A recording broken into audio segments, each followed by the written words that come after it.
A tense moment unfolded in the Oval Office as US President Donald Trump confronted South African President Cyril Ramaphosa with alarming claims about a so-called white genocide in South Africa.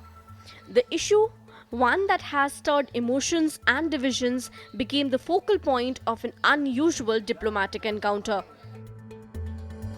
A lot of people are very concerned with regard to South Africa, and that's really the purpose of the meeting, and we'll see how that turns out. But we have many people that feel they're being persecuted, and they're coming to the United States. Trump wasted no time expressing concerns about white farmers in South Africa, who he claimed were fleeing violence and persecution. He emphasized that many of these farmers were seeking refuge in the United States.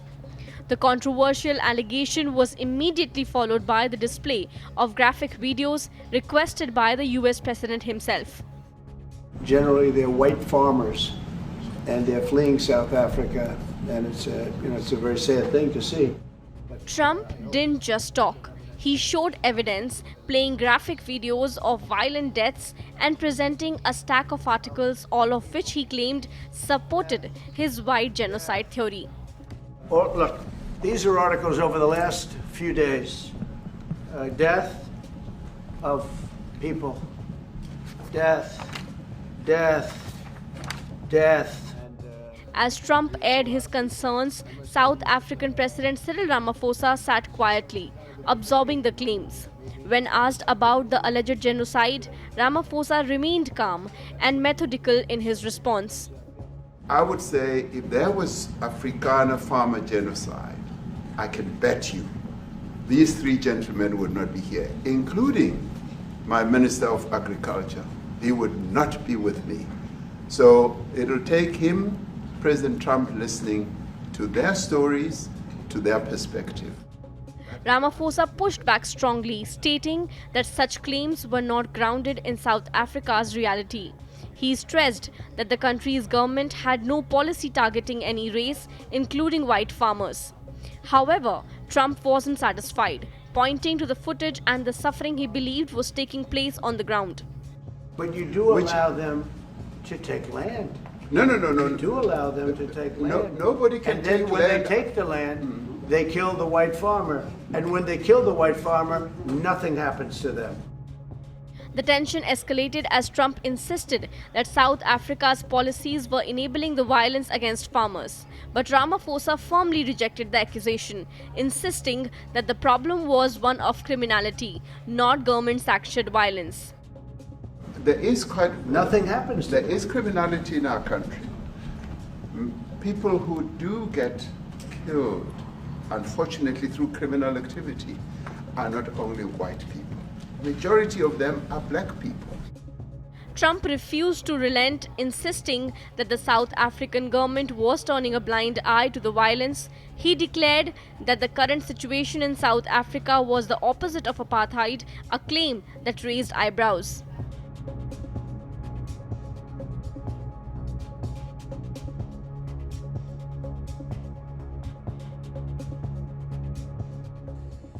Ramaphosa emphasized the broader issue of crime affecting all South Africans, not just white farmers. Yet, Trump continued to double down, referencing the graphic images shown earlier, which depicted the violent deaths of individuals in rural areas. We have now The farmers are black. The farmers are not black. I don't say that's good or bad, but the farmers are not black. The discussion grew heated as Trump cited reports of violent deaths and claimed that the media, whom he often calls fake news, was failing to cover the issue adequately. The fake news in this country doesn't talk about that. Even amid the tension, South African business leaders like Ernie Els and John Rupert tried to reframe the conversation, emphasizing the need for economic cooperation to address the country's crime and infrastructure issues. We have too many deaths, but it's across the board. It's not only white farmers, it's across the board.